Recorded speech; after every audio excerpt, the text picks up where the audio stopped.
Hello, everybody, and welcome to this week's ExoLife Hangout. My name is Tony Darnell, and I'm from deepastronomy.com, and these Hangouts are a collaboration between deepastronomy.com and the Planets Foundation, where each week, each Wednesday evening at 7 p.m. Eastern Time, we get together with various people who want to talk about life in the universe and planets around other stars, and we bring these conversations here to you on YouTube as well as Twitch. And tonight, at least, it's on Twitch as well as on Facebook on the Deep Astronomy page. So if you're live on all those, if you're on any of those platforms, you can watch us talk about the future of SETI research on using ground-based telescopes, and we have members of both the Planets Foundation as well as the SETI Institute and from UC Berkeley as well. So we're going to be talking with these guys. And before I introduce them, I want to introduce I guess you're my co-host, right, Svetlana? I mean, you're yes, kind of for this sort of sessions on Wednesday. Yeah, you've been around for a while. So this is Dr. Svetlana Berdyugina. She is from the Planets Foundation. And one of the reasons I'm here is I'm very excited about the things that the Planets Foundation is doing, and I really want you guys to learn more about it. So please, Svetlana, give us a little introduction into the Planets Foundation and some of the things you're hoping to accomplish. Okay, so we are Planets Foundation is a group of scientists, engineers, entrepreneurs who are building telescopes and asking the question if there is life in the universe outside the Earth. And we build instruments and telescopes which will allow us to answer that question. This is a multi-step program, like a roadmap for us. We start from small telescope to test our technologies. That's Planets telescope, and it will be built, is under construction now in Haleakala Observatory. Then next step, we want to build a 20 to 30 meter size telescope with very high contrast, so that we can separate planet and the star and look at the planets, Earth-like planets like Proxima b and very nearby planets. And then the third step is Colossus telescope, which will allow us to look at many Earth-like planets, like hundreds of those around us, and to look also for civilization. So this is our part of the ground-based SETI program as well. It's amazing stuff, folks, and you really got to check out their websites, and they've also got a Kickstarter campaign out there. Why don't you go ahead and tell them where to find that, Svetlana? Yeah, so we have a Kickstarter campaign, and this is last few days already, ends on Monday, 22nd of May. That campaign was already successful, and we're about to reach our second stretch goal, and please help us to reach that. And as a reward for your donations, you will get a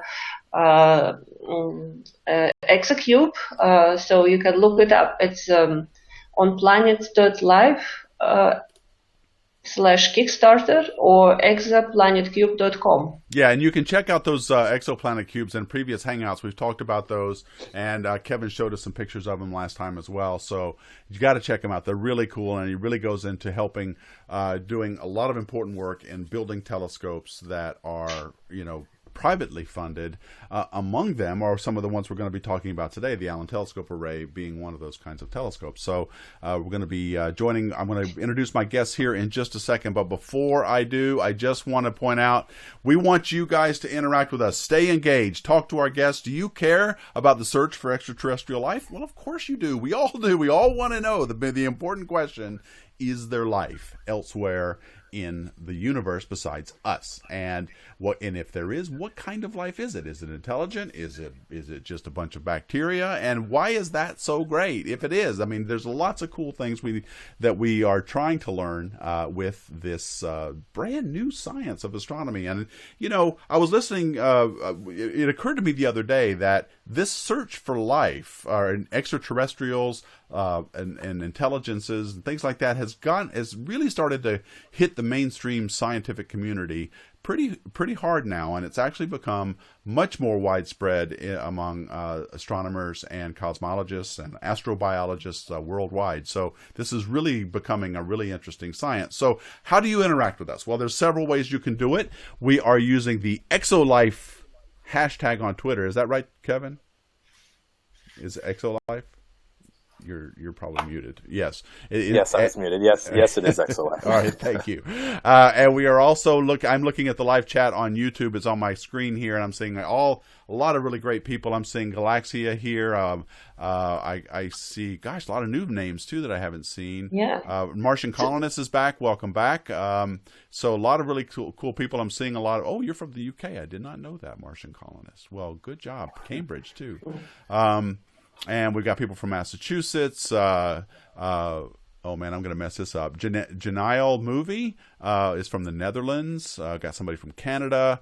Lots of people here, so good. Please ask our guests questions. To the extent that you do, you'll be driving our Hangout. So it makes my job a lot easier. All I've got to do is just read what you type and ask our guests. And so let us know what you think. Or what you want to talk about as this goes on. So let me get to our guests. Now I'm going to start clicking on thumbnails, and it's going to be basically from my left to right, so no special order. But joining me is let me see here, Dr. Franck Marchis. He's from the SETI organization. Hi, Frank. Welcome. Hi. How are you? Good. It's good. I'm doing good, and welcome to our Hangout. Also joining me is Dr. Jon Richards from the SETI Institute. Hi, John. No doctor. I'm so sorry. Jon Richards. I even asked you that before I started. I forgot to scribble it out. That's why. And Dr. Steve Croft from UC Berkeley in the astronomy department. Hi, Steve. Hello. Nice to join you. Yeah, good to have you guys here. Okay, so let me start with you, Steve, since I've got you up on the screen. Give us a little introduction to yourself and what kinds of things you're working on, just very briefly.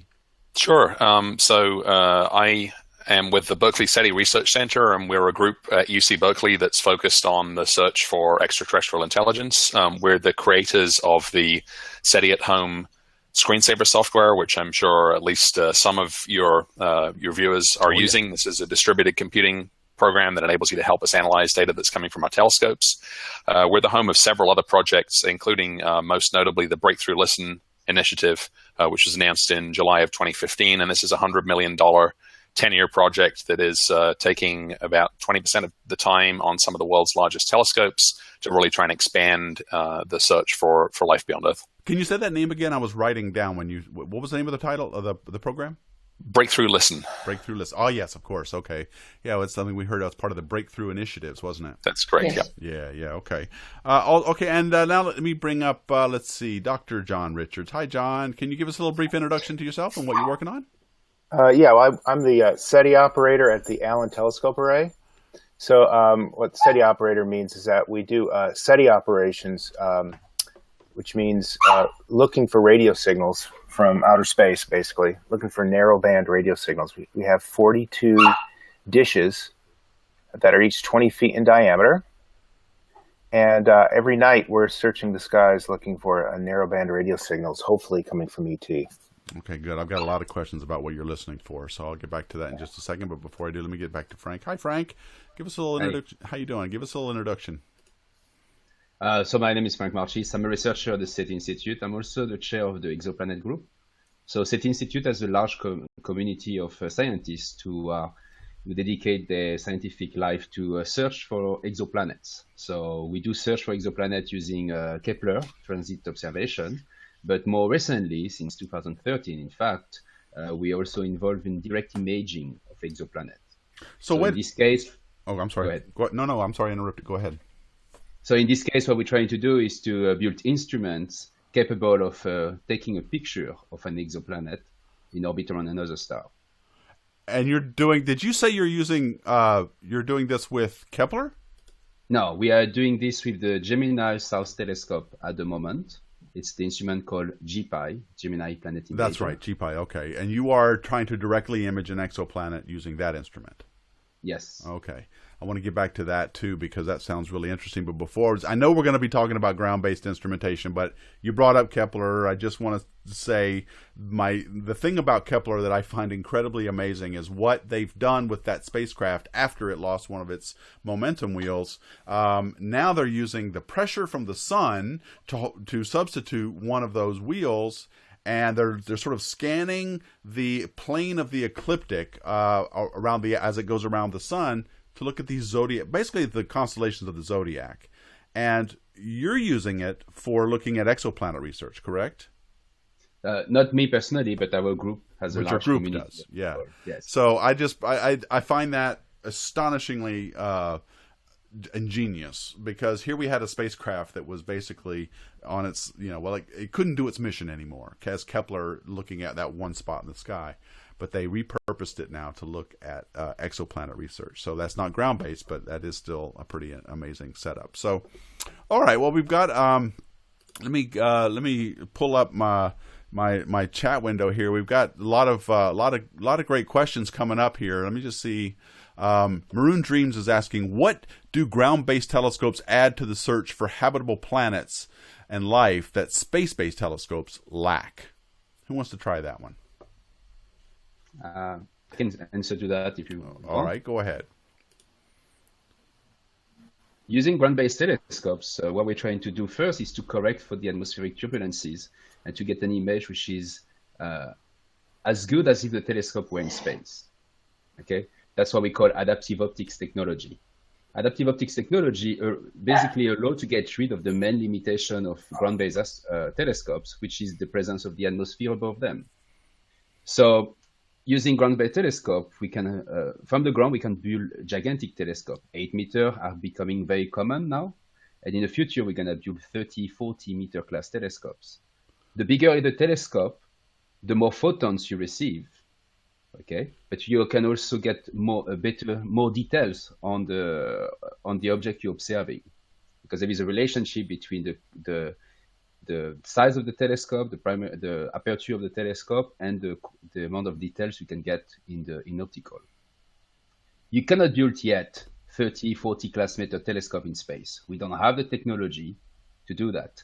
So right now we are focusing on building those telescopes from the ground, equip them with adaptive optics systems, and they will hopefully be capable of seeing a planet like Earth in orbit around the closest stars. And that's a good point. I want to dive in a little bit about those adaptive optics you're talking about. These are ways that one of the reasons people always say space telescopes are better than ground-based telescopes is the atmosphere. And really, with these adaptive optics, the atmosphere has basically been taken out of the equation. Jeff talked about this a couple of hangouts ago, where you measure the turbulence in the atmosphere and you try and remove those effects of the little scintillating dots or whatever it is that you might be looking through, and essentially you get an image that's comparable to something from a space telescope. Is that right, Frank? Yeah, that's correct. So, and the technology improved significantly over the past 20 years. Adaptive optics was invented basically 25 years ago, roughly. Yeah, and now we're getting better instruments. Yeah, and it's really what makes science on the ground is every bit as important, if not better in many cases, the images as you see from space. So we don't talk enough about that, and I think it's really important because it's easy to get caught up in what the space telescopes can do. But the advantage of doing it all on the ground is that, as you can say, as Frank was saying, we can get these 30, 40 meter telescopes up there eventually, and it's easier to build those on the ground than it is to launch them into space. Okay, well, let's talk about what we're using right now, and then I want to go into the future a little bit. And so, Jon, can you give us a little introduction into the Allen Telescope Array? This is a group of radio dishes that are currently, right now as we speak, looking for signals from other planets, right? Yeah. So we're about a 5 or 6 hour drive north of San Francisco. And it's way out in the middle of nowhere. It's in a depressed area, elevation-wise, and surrounded by mountains. So it's surrounded by it's actually not got a lot of RFI in the area. So that's what we like to have, is low radio frequency interference. So we get you mean in the where you're physically located? Yes, where we're physically located, because if we had our site in the middle of a city like San Francisco, we'd just be receiving from everybody's cell phones and all the radio stations and TV stations. So we try to get out as remotely as we can. We'd probably like to be even more remote, but 6 hour drive from San Francisco is a doable drive for most people. So it's actually pretty close. Yeah, I guess there's no adaptive optics for radio waves, is there? No, I think what we would like to be, if we had trillions of dollars, we'd probably like to have our facility be on the dark side of the moon. Yes. Yeah, that would be pretty radio free, I would imagine. Yes, very. So we're listening for a radio signal, what we call a narrowband radio signal. Here's a picture of the site right here. Okay, let me pull that up. Kevin's got it up. Whoop! There it is. So we've got 42 dishes operating, and so we're looking for a narrowband radio signal, which means we're looking for not a signal that's spread across the frequency spectrum, something that seems like it was purposely broadcast towards our Earth, or at least we're looking at something, some ambient signal, some purposely transmitted signal from an intelligent source, not just radio frequency interference coming from the universe or locally.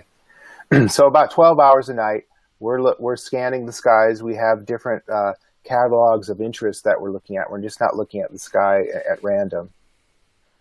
So what we're looking at every night are these several different groups, like the Kepler, like Frank mentioned, the Kepler mission. Well, the Kepler mission was really useful in that we now have a catalog of over 3,000 potential stars that are maybe worth looking at. And also we're doing a scan of the 20,000 closest M dwarf stars. And that may take us 5 or 6 years to complete that. But what we're thinking is that M dwarf stars might be the kind of stars that might be able to harbor planets that could have life. So we're concentrating on those. But okay, well, let me ask you this about the telescope itself. You know how optical telescopes, they have a field of view. They when you look through them, you can see a certain section or cross section of the sky. With the radio telescope, like the Allen Telescope Array, how much of the sky can it see at once? And do you need to point all of those dishes at once at the same object to get a decent signal, or can you have kind of split them up and do different targets? Well, we can split them up.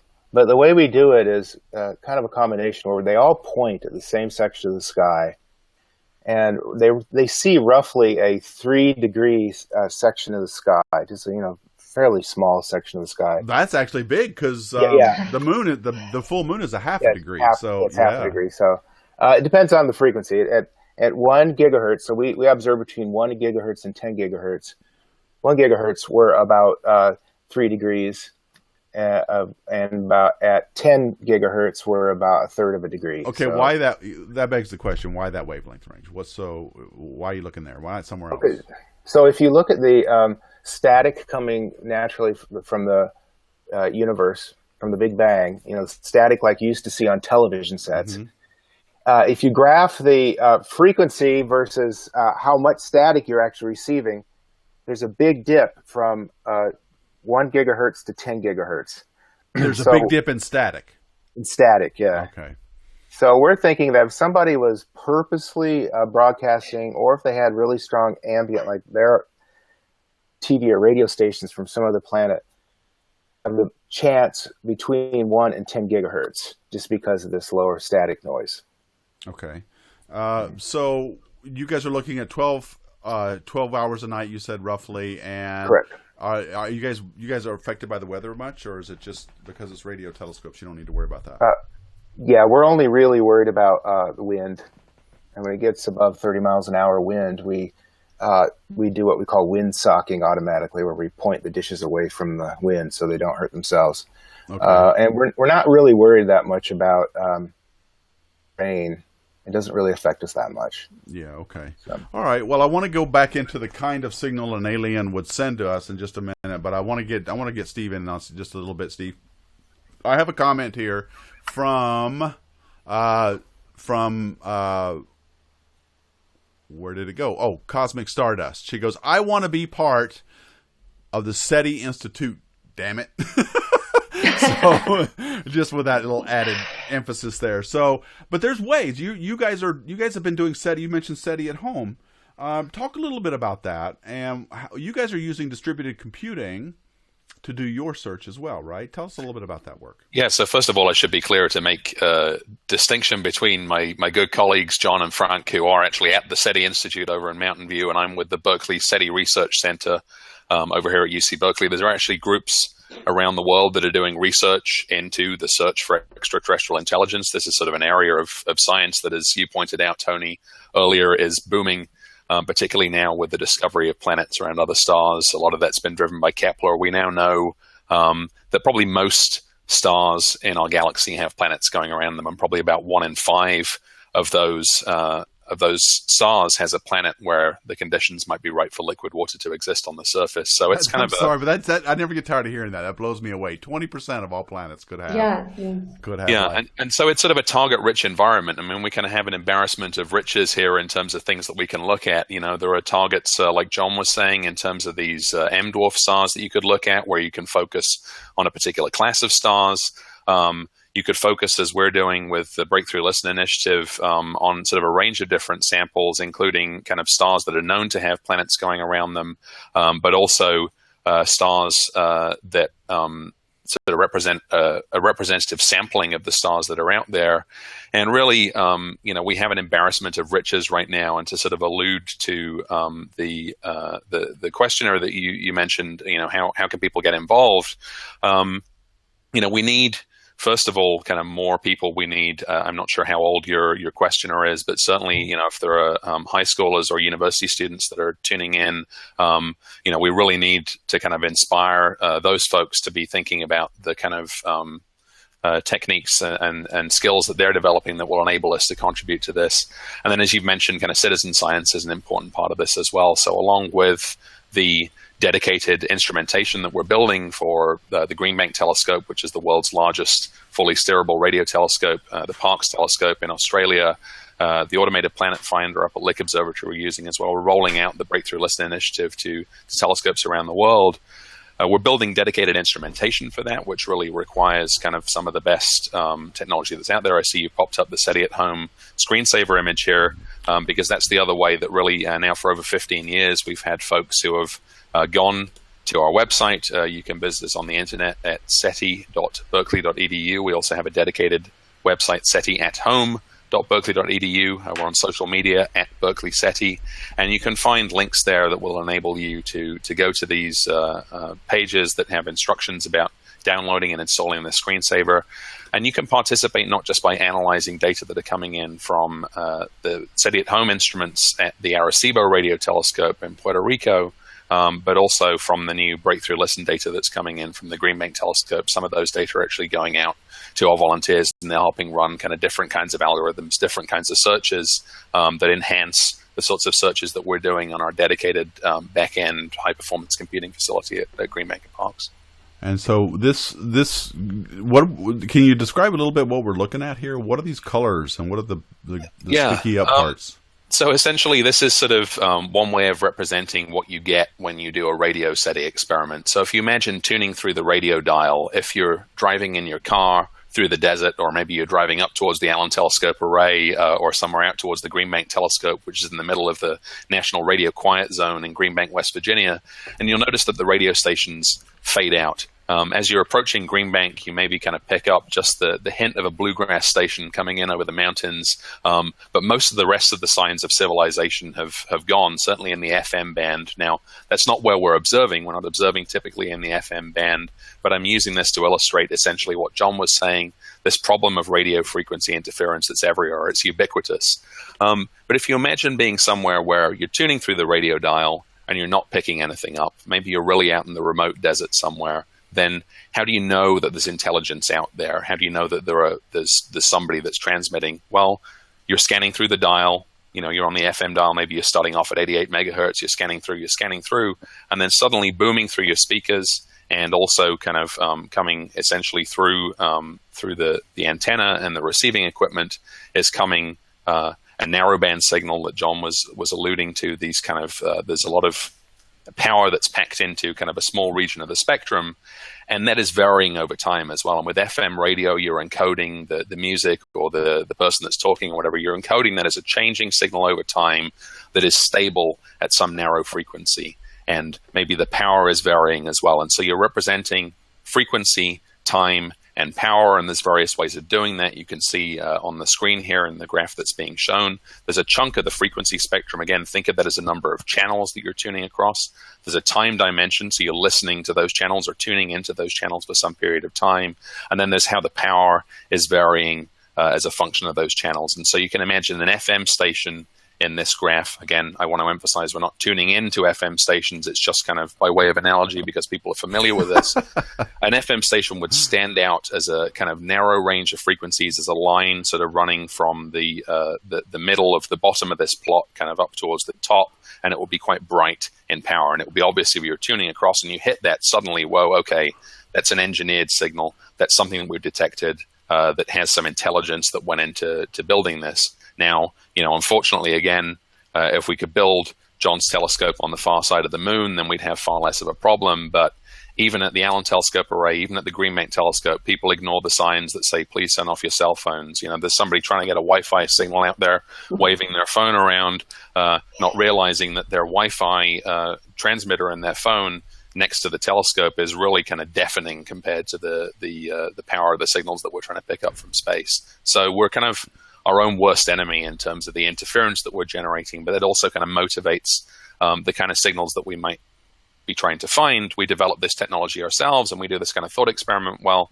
if extraterrestrial civilizations are out there, then maybe they're also building radio transmitting technology, and maybe we could search for similar kinds of signals, but try and pinpoint them to a particular position on the sky rather than kind of be dominated by this junk that's coming in from all different directions. Okay, so Steve, I'm looking at all of these rows. There's lots of rows here, and there's a lot. And I know you said that the FM radio thing was an analogy, but you're saying that if you saw a signal, it would appear as a spike. Well, there's a lot of spikes in this. Sure. Yeah, so actually, this is one of the reasons why SETI at home is looking for things that are not just a spike, although maybe if you see a very powerful spike, then that's something of interest. But you can see here, if you look at the kind of top left here underneath where it says SETI at home multi-beam, you can see it says searching for Gaussians. And that's a special kind of signal that we look for just at the Arecibo telescope. So this is, as I say, SETI at home analyzes data that's coming both from Breakthrough Listen at Green Bank right now and from this other facility, the Arecibo telescope. And unlike the Allen Telescope Array, unlike the Green Bank telescope, Arecibo is so big that it had to be built into kind of this bowl in the mountains in Puerto Rico. It can't be pointed. It can't be steered to point to a particular position on the sky. But that does mean that you can tell, okay, if something is drifting, if it's moving with the sky, of course, the sky appears to rotate as viewed from the Earth, then it will move kind of into that field of view of the telescope that you mentioned before, into that beam, into that region on the sky in which we're sensitive. And as it moves towards the middle of that region where we have our maximum sensitivity, it will appear to get brighter, and then it will fade away again as it moves out, as the sky rotates overhead. And that distinctive pattern is a Gaussian. It's a bell curve shape. And so by looking for things that essentially come up and down in brightness as they pass through the telescope beam, that's one way of saying, okay, we think this thing is up on the sky, as opposed to somebody waving their cell phone around nearby, which wouldn't have that distinctive kind of beam shape, as we call it. People need to stop doing that. It's messing up the SETI search. We try and tell them. Tony, I have something related to this to mention. Because, okay, go ahead. To your conversation. Go ahead. So the SETI Institute has been thinking about this problem of analyzing data, and one of the issue we have the ATA, it's not an issue, it's a good thing, is that we have a lot of data coming, way more that we can process quickly. So we have been asking people to help us. There is a lot of people who have been coding and writing machine learning codes, which are extremely efficient. And we realized that those people are not really involved yet in astronomy and in the SETI search. So we organized this year a series of hackathons, which will allow those people to come to the SETI Institute to work with our researchers on this problem, and maybe provide some new way to classify signals, a smarter way to find aliens, so find intelligent signals into this large amount of data we receive from the ATA. So if there is any of you listener here interested in joining us, they should definitely Google SETI Hackathon, and they will see there is a first hackathon organized on June 10 to 11 in San Francisco. and they're more than welcome to join us. They will we will really appreciate receiving their inputs on this problem. Nice. Okay, very good. So there's another Cosmic Stardust, another way you can get involved too. So so let me see. Well, there was a question from Philip W. Would it be possible to use software to filter out Earth-based broadcasts from the surrounding area when studying a signal from off-world? That's the real kind of key thing that we're trying to do. Basically, all of us certainly involved in Radio SETI. Franck mentioned the idea of using machine learning algorithms to do this. And I was really struck. I don't know. I've kind of given my life away to the internet companies. You give away your privacy, and in exchange you get their products back. But it is kind of cool. If any of your viewers have Google Photos on their phone, I realized I was filling out a form and I needed to know my license plate number, and I couldn't remember it off the top of my head. But then I thought, I have my photos on my phone. I pulled out my phone and I looked up my car model, and I realized it had like dozens of photos from my phone, including one like where my wife and I were camping and the car is kind of off there in the background and it's recognized it. So, as Franck's saying, like Silicon Valley really knows how to do this. They know how to do these algorithms that really kind of pick a particular feature out from a complicated image. And if you look at kind of the images, that we're getting from the telescope, and they're not kind of traditional pictures. It's not like a pretty kind of picture of a star field like the Hubble Deep Field or something, but it's an image like we had that graph from SETI at home before. It's frequency and time and power, so you can represent that as an image. And really, we're trying to find features in those images that look interesting. And I think, Franck is absolutely right that kind of in order to find the signals that are of interest, we have to find signals that are, unique in some way. And maybe it's some weird kind of signal that's just coming from a particular position on the sky. Maybe it's something that kind of stands out from the kind of background chatter of other signals that are coming in. So even at some of these remote locations, you still get GPS satellites going overhead. Even when people have turned off their cell phones, even when there's no people around, you still get satellites that are passing overhead. And so you want to know, well, how do I distinguish that satellite from a signal that's of interest? And it really is just designing these algorithms, these clever algorithms that can kind of separate the, you're finding a needle in a haystack. And really what that means is you got to get really good at kind of distinguishing different kinds of hay and kind of shoveling those out of the way. And then eventually maybe the signal that you're after is one of the ones that's left. There's that many signals just coming at us from all of these different sources. Oh, yeah. Well, hundreds of thousands. Sounds like I hit a nerve there, Jon. Yeah, so the one of the main ways to cut out a lot of the radio frequency interference is, not all of it, unfortunately, is that if there's a radio frequency being transmitted from a stationary ground unit, such as a radio station or somebody's cell phone, you're not going to see with a radio telescope. You're not going to see any shift in frequency. So we try to take advantage of this thing called the Doppler effect, which means that if somebody's transmitting a frequency towards you, but you are accelerating towards or away from that transmitter, you will actually see that frequency shift. This frequency will not stay dead on. And so if we're receiving from, let's say, hopefully a signal from ET, we are actually rotating on our Earth, right? So we're going around the sun, so both. Yeah, and going around. So we're accelerating towards it or away from it at any given time. So the frequency will appear to shift for the signal we're actually looking for. But if we see signals that do not shift, we automatically cut them out as radio frequency interference and ignore those. Because they're going with us in our orbit around the Earth and as we rotate around our axis, right? So, right. For instance, or it could be a spaceship in orbit, So one of the things, the criteria that we have is satellites. Satellite going through the traveling is going to go into our field of view, then exit our field of view. And one of our criteria that we currently have is that we're seeing something and it stays there for a long enough time. Okay. Well, that's one of the ways we try to get around the satellite conundrum. Okay. So Galaxia's got a good comment. I want to go back. This goes back to what we were talking about, that dip that you were talking about with the cosmic background radiation, or the static, basically, of the universe. And she goes, but our own radio isn't the dip, right? I think searching in the dip is too far-fetched, and we should simplify our search. But we kind of have to, don't we, to get away from the cosmic microwave background noise. I mean, that's just a static background, right? Yes.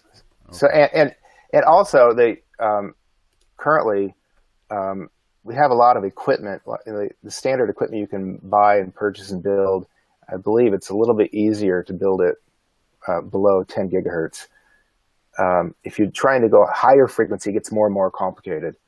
Okay. I think we do. Sorry, we do use kind of a lot of technology that transmits in this band. I mean, even with this image that's up right now, you can see the frequency kind of going off into the distance there from kind of 0 up to 10 at least that's plotted. And, Wi-Fi is at 2.4 gigahertz. Cell phones have a range of frequencies, but from around kind of 900 megahertz up into the 2 gigahertz band. There's GPS satellites are transmitting in the kind of 1 to 2 gigahertz range, around 1600 megahertz. There's a lot of stuff out there, the technology that we've developed that, is transmitting in the range that we're looking at, even though that's kind of an area where we do have a lot of sensitivity. So are you talking about this graph that Kevin has up right now? Yeah, I mean, maybe I should kind of hand that over to, I think John sent you that or Franck, but... Help me understand this thing, because it looks like, let's see, I see a bunch of metas, I see some betas, and I see serendipity. Is that right? What do I see? Serendip. Yeah. What do we got here? What is all this? No one actually sent me this, just so you know. I just pulled it up because I thought it was great. Just, it's, so these are the wavelength ranges you got the Allen telescope array. You can see where it covers the wavelength range, or the frequency range it's covering. SETI at home. These are just where we're looking right now, correct? I mean, it's a way of parameterizing kind of what range of frequencies you're looking at. So essentially kind of how many channels and over kind of what range of channels you're looking at, how sensitive those surveys are and what fraction of the sky you're covering. So there's always kind of a trade-off, right? We'd love to do the most sensitive survey over all the frequencies covering all of the sky, but that would, be cost prohibitive. So we have to kind of have trade-offs and say, well, maybe we could do a very sensitive search over a small number of very interesting targets, or maybe we confine ourselves to a small range of frequencies, but we survey a lot of the sky at lower sensitivity. And this graph is really just kind of showing kind of the trade-offs that people make when they're designing surveys, and kind of, somewhere in this graph is ET. We don't know whether there are a few very bright ETs, in which case doing an all-sky survey at low sensitivity would be good, or whether there are lots of kind of faint ETs that aren't really kind of deliberately sending out very bright signals, in which case, maybe a more sensitive search over a smaller region would be better. Okay, I want to talk about the future. Go ahead, Frank. The Allen telescope array, as you can see, cover has a very good sensitivity and a very wide frequency range. So what we need to do to expand basically the fraction of the sky is to continue the search. The more year we spend searching using the ATA, the more we will expand this. I think it's brownish light to kind of a cube. So we will cover almost the entire sky. Right now, we started using the Allen telescope array. John, remind me, was what? 10 years ago? Something like this? Yeah, it was commissioned in 2007. So yeah, 10 years ago. Yeah, 10 years ago. So we need more time to basically expand this the fraction of the sky, and to expand to cover this diagram, and to find maybe this alien, which is somewhere here that we missed at the moment. Well, that's a great segue, Frank, because now I want to talk about the future. And we've been using the Allen Telescope Array for 10 years. And before that, I remember SETI has been around for a very, very long time, looking up at various parts of the sky throughout its life. And now, as I said at the top of this hangout, now, with all of these exoplanets that we're finding, and we're finding a lot of them, we're getting really excited about the possibility of life now on one of these other ones. Now, what you're looking for, though, isn't just life, because you're using radio frequencies. And since I want to look for the I in SETI is intelligence, so I assume that we're looking for things that can broadcast. What is the future, Frank, both of the Allen Telescope Array, and where do you see us going? Because this science, this field of study, is really starting to get a lot of people interested and involved. So can you comment on that a little bit? So I'm very biased because I search for exoplanets. So I'm most likely going to talk about that. But I like that you may have hear Jill Tarter mentioning often that what we have been doing over the past 10 years is basically seeing the ocean and taking a glass of water, dipping the glass of water in the ocean and looking if there is a fish in it. That's what we have been doing over 10 years. And it's not much, and it's very unlikely we're going to find this life. But because of Kepler and because of the advancement in technology and knowing the fact that we have exoplanets everywhere, what we have now is not only a glass and an ocean, we have islands. Okay, so instead of going randomly in the ocean and dipping my glass to look if there is a fish in it, what we have now, we have places called islands, which are exoplanets, for which we expect to have life. So what we could do now is to target those islands and search for life using our glass. And that's what the Allen Telescope Array is doing by targeting planetary system which could have potentially life in orbit around them. How long have you been doing this, Frank? How long have you been looking for exoplanets? So in my case, we basically started developing an instrument to search for exoplanets. Kevin, can you show the picture of the Gemini Observatory? We developed this instrument we started the development of this instrument in 2003.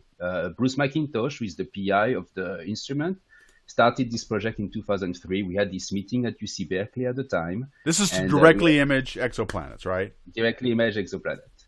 And the reason I want to mention that is because those are kind of, I think, the island that I'm talking about.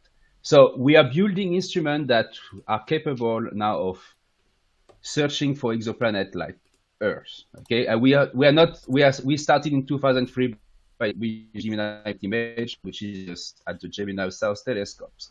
Can you show now the figures called Discovery of 51 Eridani?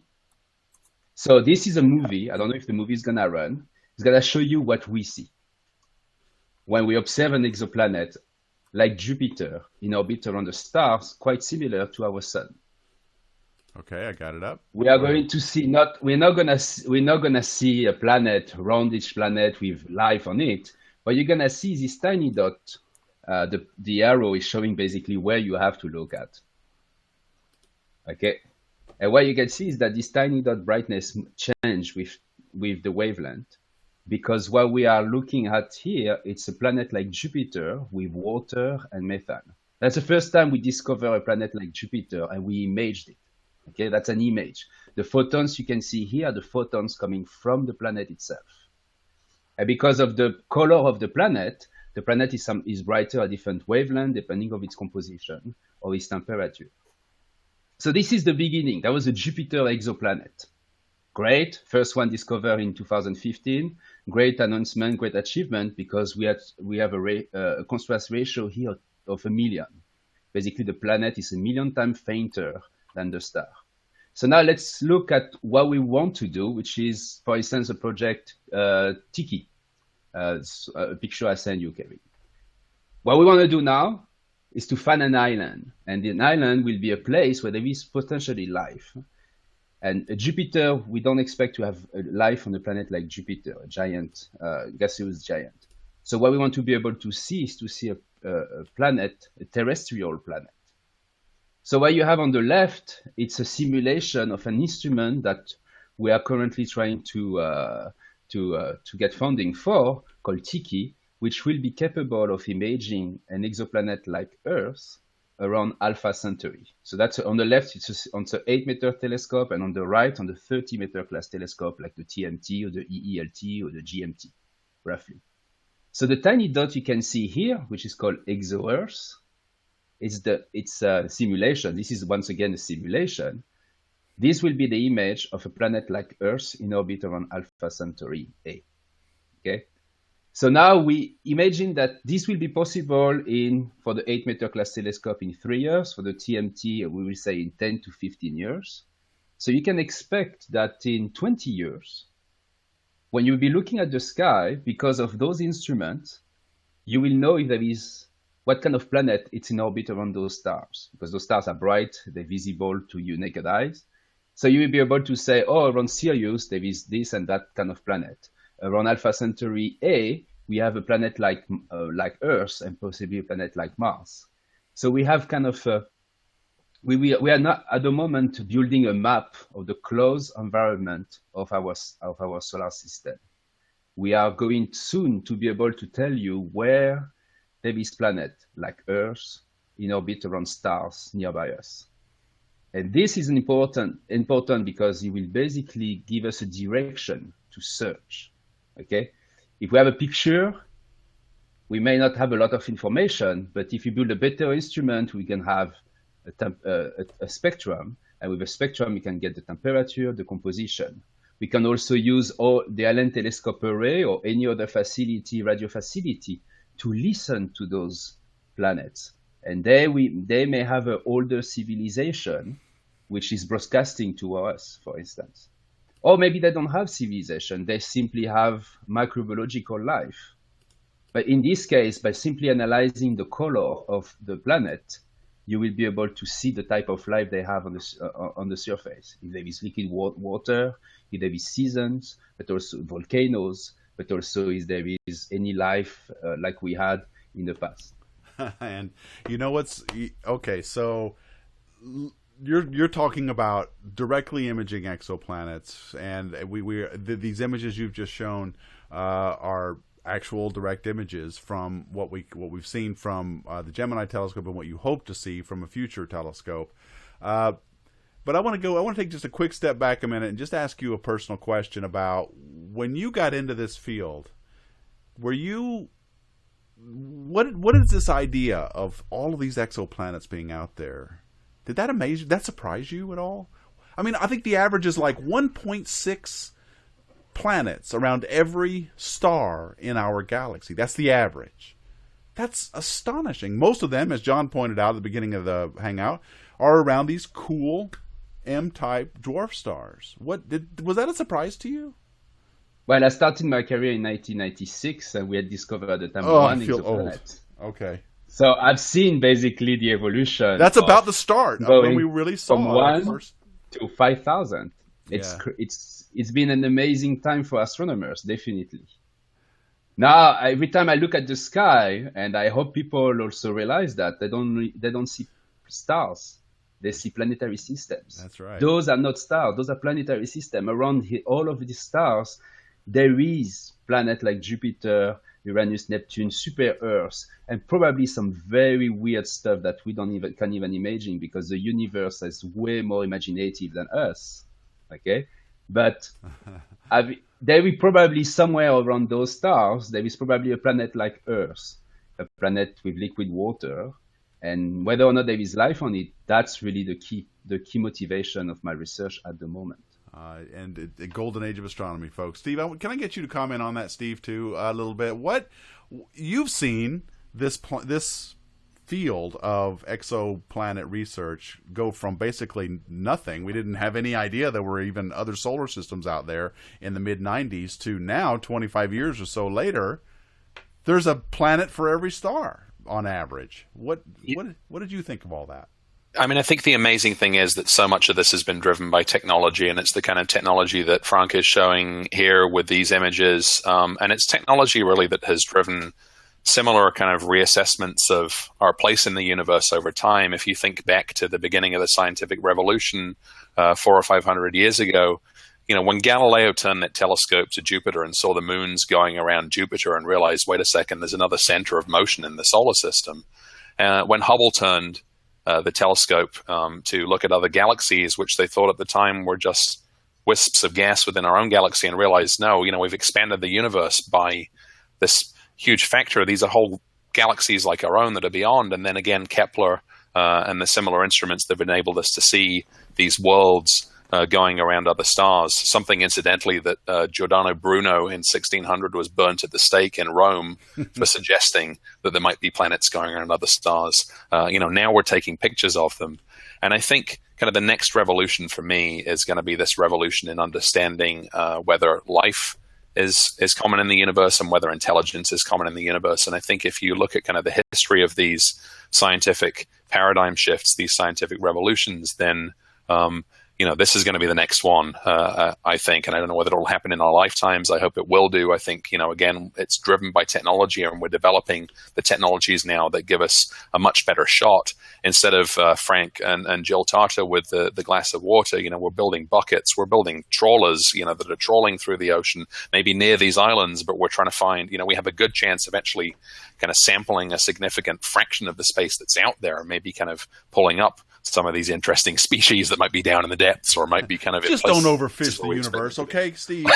Please. We'll put them back when we're done with them. All right, yeah, don't over... Well, Svetlana, let me get your comments on this as well.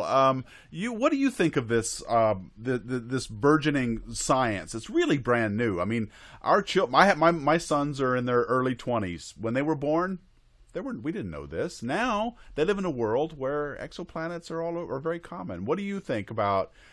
what effect has that had on your thinking, your career, and what are your thoughts on that? Yeah, I also think in this way that, look, 25 years ago, we didn't know that there are so many exoplanets. We could figure out kind of from thinking experiment, this Gedanken experiment, that yeah, sure, there could be some planets. But now we know, like Frank said, we can point out and say, oh, around this star, there is this planet and this planet. So what I'm thinking is that I want to, in 20 years, I want to point to different parts of the sky and say, oh, there's this planet with such life, and in the other places, oh, it's another life, and intelligence, civilization of this kind, type 1 and type 2, so that our talk, that our talk about the sky changes. It's not only like, oh, this is Arabic name of that star. No, that's already names of the planets. That's names of the life and names of the civilizations that we discovered. That's what I want to talk about in 20 years. God, boy, that'd be amazing if we could get there. That's for sure. So I got a couple of comments here that I just want to bring up. Daylu is asking, this is for the SETI, well, for all of you actually. There's two comments. One is related. They're kind of on the spectrum here. Daylu is asking, where do you get your motivation after all these unsuccessful years? And in a related one down here, Philip W. is asking, has the discovery of these exoplanets given SETI new enthusiasm for the search? So, on the one hand, you haven't found anything. Does that bum you out? And on the other hand, we're seeing all these exoplanets. Is this exciting time? What are you guys' thoughts? And I'll start with John, since he's been sitting quietly for a while. I think that everybody will agree that we're actually just getting started. So it's not like So you're not bummed out that you haven't seen anything yet? Just getting started. There's so much room for improvement on all fronts that it's very challenging for all of us. So maybe in 50 years we'll have everything really going strong. And if we don't discover something in 1,000 years, I'll be disappointed. Are we going to move away from the radio and into the optical in the future, guys? I mean, Frank was talking about seeing individual exoplanets. And by the way, I just want to remind everybody, in our first Exo Life Hangout, Svetlana was telling us about an algorithm she's got that when you do directly image an exoplanet, they can decode from the variations on the light the surface details of that. Of that exoplanet. So that is an optical capability for exoplanets. But here I'm talking about SETI, life, extraterrestrial intelligence. Are we going to move out of the radio spectrum, John, or are we going to stay in the optical? Are we going to go in the optical, or is there anything we could see? Maybe other wavelengths? I think Frank will agree. Optical is just going to keep getting better and better and better. Radio will too. So I think it's going to be a combination of the both. Well, yeah, because there was that Dyson sphere thing that we saw all together. Yeah, this will be, not will be, but it is already a complementary search. It's optical, infrared, radio, microwave at some point. I think this is all coming together. And of course, like Jill Tarter again says, we want all time, all sky, all frequencies. So that is a very challenging task, but that's what comes together. Oh, we lost Frank. There's actually an optical search that's part of the Breakthrough Listen initiative. We're using the automated planet finder, which is, as the name suggests, used for finding planets around other stars to look for laser lines. So if civilizations are transmitting information using powerful lasers, we could potentially pick them up. I think it's worth noting, Franck's pictures here show this problem of contrast, that it's really difficult to image essentially the firefly of an exoplanet next to the searchlight of its parent star. But actually at certain frequencies, both in the radio and in the optical and kind of narrow frequency ranges, the Earth outshines, well, certainly in radio, the Earth outshines the sun in some narrow bands due to human technology. Similarly, if you had a laser in that very kind of narrow range of frequencies that it's broadcasting at, it can outshine the host star. So this is kind of it's achievable even with kind of the technologies that we have, or something not far beyond.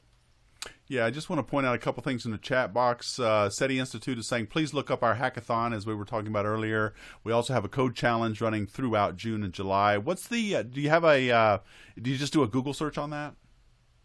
Yes. Okay. All right. So just do a Google search on that and it'll come up. I should have put the link on there, but I didn't know about it until just now. So, Martian colonists, you're doing a lot of really great answering of questions. Thank you for doing that. So there was a question about interferometry. Oh, here it is from Jack D420. Does SETI use interferometry to rule out the guy with the cell phone? Is there any interferometric work being done with this? Yes. So at the Allen Telescope Array, we have two distinct instruments. One is the interferometry, which basically can take snapshots on the sky like a camera, but only in the radio spectrum. And then we also have a narrowband search for signals. And so we do use the interferometry for imaging. Okay. Yurik Mazano. Hey, Yurik, I haven't asked you a question yet, or asked a question from you yet. So welcome back. Everything snowballs, he says. We find one exoplanet, and then we start finding a bunch. I imagine after finding one ET signal, we'll start to find a bunch. Do you guys feel that way too? Absolutely. Yes. Absolutely. Yeah. Because we don't know what we are looking for at the moment, but as soon as we will find one, we will realize, looking back in the data, that we could have found it a long time. Yeah, but that's also assuming life is common in the universe, and we have not. That I'm still we are very optimistic on that. No, scientists are very optimistic. Are you? You're all okay. You're all very optimistic. Good. I'm glad you are. I will be optimistic with you, but skeptical. That's what drives us. That's the reason we do this job. If we find one, there is no. If we find one, it's really worrying because it maybe means that they've wiped out all the other ones. So well, there is that, right? I mean, I think Stephen Hawking was saying, we don't necessarily want to be meeting these guys. Mr. Kevy is asking or saying on this, when I checked the Breakthrough Listen targets, the Kepler objects were not included, as they seem like likely candidates and are planned for inclusion. Just tuned in case this was answered. It wasn't answered, no. So is Breakthrough Listen using the Kepler objects or not? First of all, hi Kevin, hi Mr. Kevy. Thank you for your you know who that is. long-standing support of SETI. Question. We actually have a large range of targets that we're hitting as part of Breakthrough Listen. There's a paper out by Howard Isaacson and collaborators that describes the initial sample that we're looking at with the Green Bank telescope. We have done observations of objects in the Kepler field as well. I mean, we're really trying to cast a wide net. I think the point is, as I mentioned before, that planets are everywhere. You don't just need to look at a star that has planets when you're doing a SETI search. That maybe that's even a little too restrictive to just pick the places that you're looking first. We certainly want to go after promising candidates, but we also want to go after kind of a really wide range. Okay, and Mr. Riarez right below that. Hello from Norway. Hello. I'm a computer scientist studying AI. My question is, what kind of algorithms do you use to separate intelligent signals from natural occurring signals? John, you want to take that one? That's a big question. That's one of the reasons we're having events like this hackathon, and to get AI and machine learning involved in this process. So there you go. You need to get involved in that. Yep. Martian colonists, we are actually quite fortunate with funding for astronomy. Not many commercial applications, yet very easy to explain what planets and stars are to politicians. You're from the UK, right? Yeah, I think that here in the US, that's becoming more of a challenge. And certainly with initiatives like the Allen Telescope Array, which is private, as well as the Planets Foundation, which is also, I think you're primarily private, aren't you, Svetlana?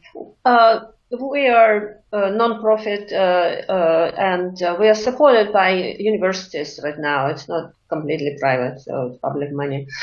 But we are looking for private sources, definitely, because we believe that large telescopes can be built with the help of private such enthusiastic people like us. That's right. Yurik is going, these hangouts need to be longer by about like 10 to 20 minutes. We're always running out of time. I know, and it's because I get caught up in listening to these guys. So I need to get more interactive with you guys. I'm just reading, I'm just going through the chat now. By the way, guys, my guests, I want to thank you all for spending time. I promised you a hard cutoff at an hour. If you need to go, by all means. I'm just going to read a few more questions, and then I will call it a hangout. But I just want to read a few more because Yurik is right. I needed to do. Oh, and I didn't even check with Kevin. Kevin, what's going on with? Is there anything from, say, Twitter or Facebook that I need to read out? Go ahead and I just. You were busy sharing your screen, weren't you? Yeah. Okay. Go ahead. Philip W. Joseph, we better have paid our carrier bills for that month. Yes. Okay. Let's see. Muppet Rathburn, are we able to detect lightning strikes on planets outside of our solar system? And Martian Colonist answers that yes, we were discussing this in an exoplanet conference today. Do you guys want to comment on that? Detecting lightning in other planets? I don't know about that, Steve or Frank. Not lightning. I know about auroras. Yes, auroras were discussed, yes. Not lightning. Lightning are too short, I think. Auroras a little lasting longer and take more volume, so that there is a chance to detect auroras. We haven't detected them yet, but we're looking. What was the conference that you're talking about? Were you guys there? I was at a conference last week discussing that. That was radio observations of exoplanets. Okay. And one of our last SETI talks was about this as well, about the detection of signatures. That's one of the reasons we talk about that. It has not been detected yet, but there is some active search of auroras, and there is also active search of magnetosphere around exoplanets using the LOFAR, which is an array of antennae in Europe. Martian Colonist is commenting, part of the issue is that, let me just, hang on just a second, let me change my camera here.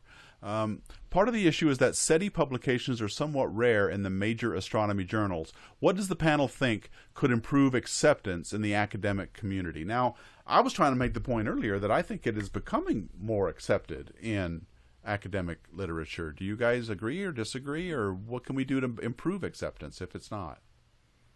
Yeah, I agree, because all these new discoveries, from Kepler, and recently it's been big in the news, is TRAPPIST-1. Those get really big press in the news, and then we all latch onto that and try to observe that system. So there's been last year there was 2 or 3 ones that were hot in the news that have been discovered. So it's becoming more and more a thing in people's minds. Yes, it means that basically when we find an exoplanet now, the first reaction after finding the exoplanet is to ask the SETI folks, it could be the ATA or people at Berkeley, to point the antenna toward it, because maybe there is a civilization there. So that's, I think it's becoming mainstream in our community to start thinking like that. And that's good for SETI, because that gives SETI a raison d'être, which is beyond just searching randomly for technological signals. They also provide a support to the characterization of exoplanets. That's right. These discoveries of all these exoplanets have really seeded and given the foundation for work for, well, what comes next. I mean, if these planets exist and if they're Earth-like, if they're habitable, they could have life, and of course, from there, civilization. So it's absolutely worth doing. Can you guys give me some idea of the cost of these things versus the cost for this search for SETI versus, say, other astronomical endeavors like studying black holes? Do you guys have a sense of how much we're spending on this compared to other things in astronomy? Is it very much? Is it not enough? I know you're going to say it's not enough, but could we do, what sort of percentage would we have? Breakthrough Listen is $100 million over 10 years, and so that compares pretty favorably with a $1 billion space mission. $100 million over 10 years. Yeah, and that's private funding. We were talking about private funding before. We've had very generous support from the Breakthrough Prize Foundation. We've had a lot of individual donors to the SETI at Home program, and we've also had grants from various government organizations. But really, kind of SETI has been getting by on really pretty small amounts of money compared to other major astronomical missions. I think that may change if we find simple life on other on planets going around other stars. That may really kind of motivate an increase in interest from NASA and other kind of big funding agencies in SETI. But I think, as you point out, Tony, things are changing. Kind of people are coming around. They're realizing, whoa, this is actually the next step. And you can either be a part of that, you can be kind of on the train that that is going to find life beyond Earth, or you can be sitting on the sidelines. Right. So it's sort of, you're either with us or you're not. Right. Go ahead. Did you want to say something, Svetlana? No, I just also, I want to be on that train, definitely. Yeah.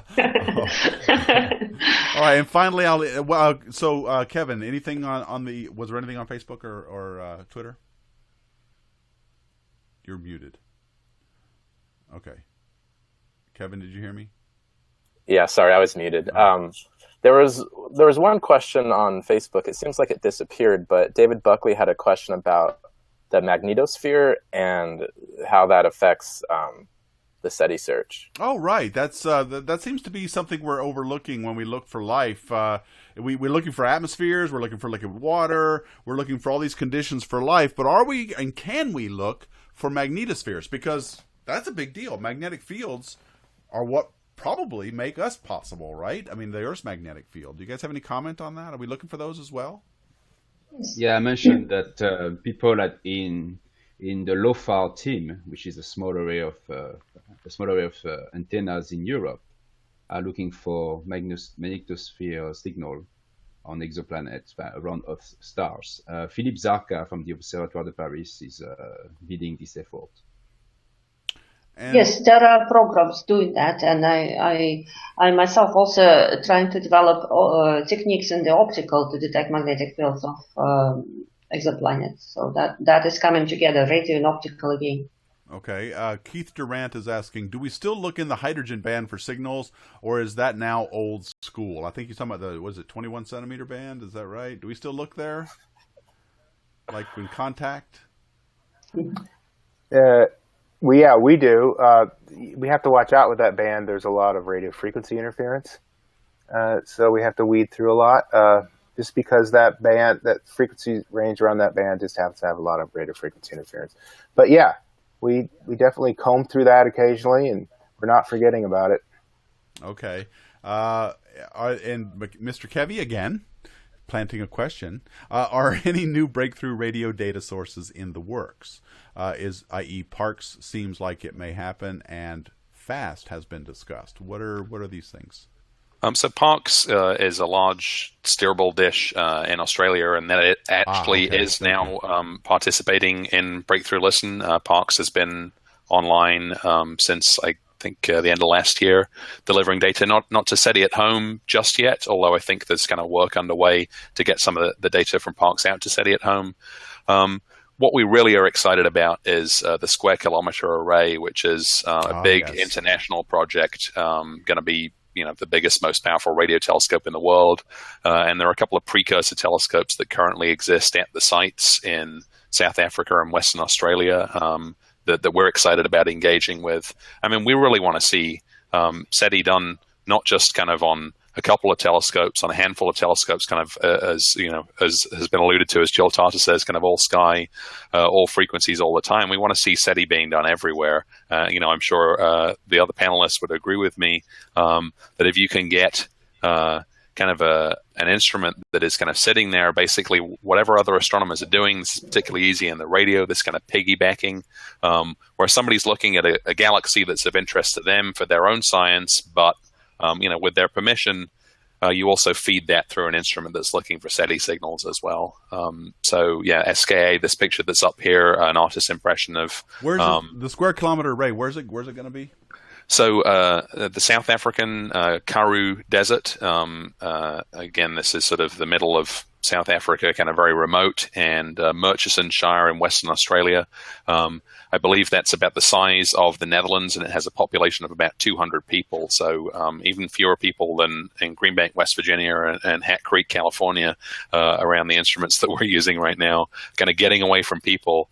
You can't get away from the satellites passing overhead, unfortunately. So, again, we need the algorithms that get rid of those. But these are exquisitely radio quiet sites. They're places where these big arrays are being built to do a whole range of science applications. But we're very excited about the potential for SETI on these instruments. Okay, I think the big takeaway here, folks, is stop waving your cell phones around, people.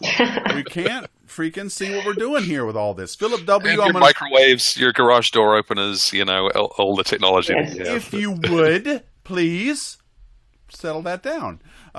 Okay, so Philip W., I'm going to give you the last question. Last question for me. How international is SETI? Do you collaborate with national science organizations and programs around the world? That is a great question. We've got the Allen Telescope Array, but is that it? Are you guys working with other people from other countries?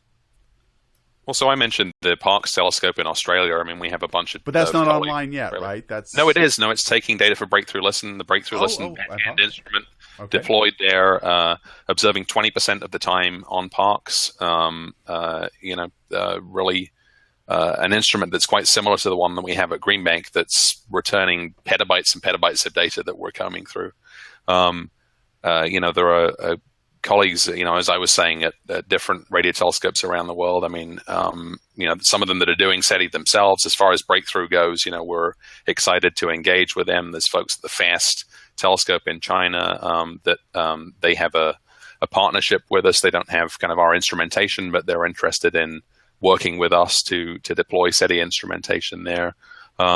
There's a lot of international conferences that many of us go to. That's the Parkes Radio Telescope that's up here now. The famous dish that was used. If you see the movie The Dish, by the way, great movie about these kind of plucky Australians helping NASA pick up the signals from the Apollo landings. Yes. And so, it's a real kind of international collaborative effort. SETI is pretty small. I mean, you could probably fit kind of all of the full-time SETI scientists around the world in a small meeting room, but there's more and more people that are either doing a little bit of SETI on the side, or whose telescopes are getting involved, who are collaborating and kind of helping out with the search. So it's a growth field, certainly. All right. I'd like to add here also a little bit. It's not only SETI, which wants to be piggyback on some astrophysical programs. It's also in the other direction, that when SETI programs goes for the targets searching for intelligence, there is lots of science applications. And I was at that conference I mentioned, and people excited that SETI looks at thousands of M dwarfs, because we learn about M dwarfs looking at this data. So this is a lot of science done at the same time. Very good. Okay, and Scott Jason is going, I wonder, are the aliens watching us now? Yes, they are. So be careful. Watch. I think the idea would be, I guess it'd be good if they are. If they're listening for us, we're listening for them. So, all right. Well, I guess I'm going to cut our hangout here. I'm already spent 15 minutes longer than I should have, and I've imposed on my guest time long enough. So I just want to thank, on behalf of everybody who's participated, we had a great hangout today. I want to thank Dr. Steve Croft, Jon Richards, and Dr. Franck Marchis for joining us, talk about the future of ground-based observations. We didn't even cover half of it, folks. We got a lot more to talk about. It's why we're doing these every week. We're up here talking about exoplanets, life in the universe, and what do we got coming up next week, Kevin? Do you know? Let me also bring up. This is a good chance for me to let you guys know. Go to deepastronomy.com/hangouts. I got the hangout calendar there for all of our hangouts coming up, both for this one and the Thursday hangouts that we do as well. So check it out. Bookmark that page. Do people still bookmark anymore? I don't even know. So check it out. And if I go and look at my own calendar, I can see that next week we are going to be talking about the great filter. The great filter. This one's my favorite topic. I can't wait. There's actually a paper that we're gonna reference with this too. The great filter. Is there one? No. Why it was sprung about by the It's all conspiracy. That's right, by Fermi's question. Where is everybody? And so we're going to talk about that next time. I can't wait. So please join us next week. And I want to thank all of the guys for joining us who participated in this hangout. I hope you guys will come back. Will you come back maybe after you guys discover life elsewhere? Or are you going to just be too famous by then? You'll be the first ones to hear. You heard that? Excellent. I'm going to hold you to it. My little hangout. Our little hangouts here. We get to be the first one. In fact, if you could just, okay, this is on the record, you see?